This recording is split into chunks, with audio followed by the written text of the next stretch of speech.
Okay, welcome everybody, students of the light. Video number 2, building foundation. And today's lesson will be profound because it begins to deal with the process of spiritual order and the divine masculine and the divine female energy found throughout the universe of creation. So, a few days ago, at my home, away from home, I was having a discussion with some bright ladies, beautiful ladies, but lacking in spiritual intelligence.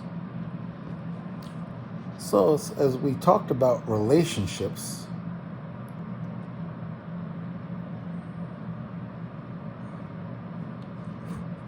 I can't seem to get this camera angle right. As we talked about relationships, they referred to their man as their king, which of course we've all heard before, and it all makes rational sense. It's a kind of a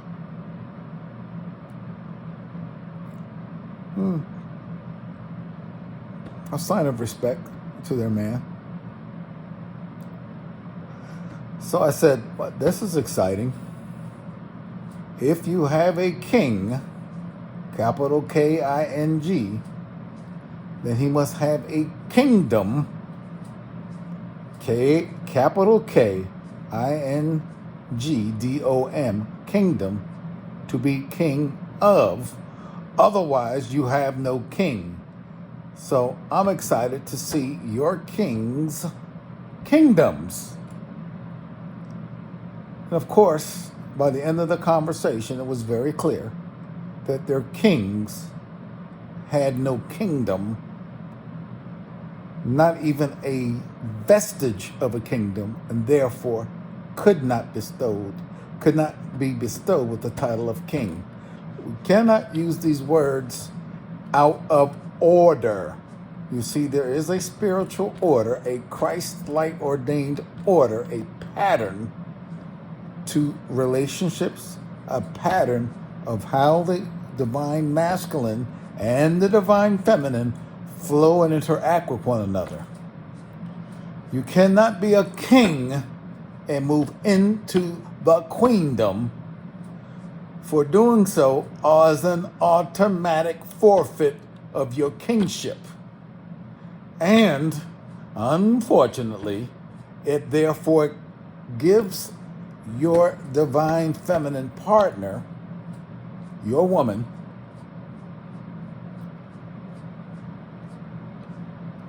dual roles of king and queen, which is a power she was never meant for.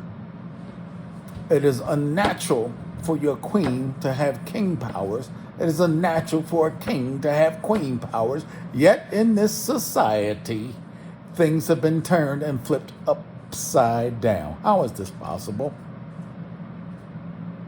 Can the good doctor teach? Of course, you know when I say that, I'm just clearing the energy. Because if I begin to turn up, here they come. So, get ready. It's the good, the bad, and the ugly, but we'll keep them at bay. And this is energetic, by the way. You just feel it, and then you intuit it. So, what is the reason that things have been flipped upside down? We'll get to that in a brief second. First, the correct order. Number 1, king. The king has built his core kingdom. The king then qualifies his queen to be and takes her into his kingdom, thereby preserving the proper roles and energy flow between the king and the queen, the divine masculine and the divine feminine. I didn't make up the rules. I simply observed the law that is behind them, and I have watched over many years what has worked and what has gone to ultimate failure and destruction. So, if the queen is corrupted because the king has forfeited his kingship, that relationship will be corrupted. She will be corrupted. The family, any family union will be torn apart. Slowly but surely, this will happen. Why? Because it is out of the Christ-ordained pattern of thinking and consciousness. There is an order to things. There is an order to the universe. There is an order to prime source creator love. We term it God. Worlds. There's order to this. So why have things been flipped upside down like this? Well, the first thing, as I made in a post on Instagram, we're living in the generation of unclaimed baggage.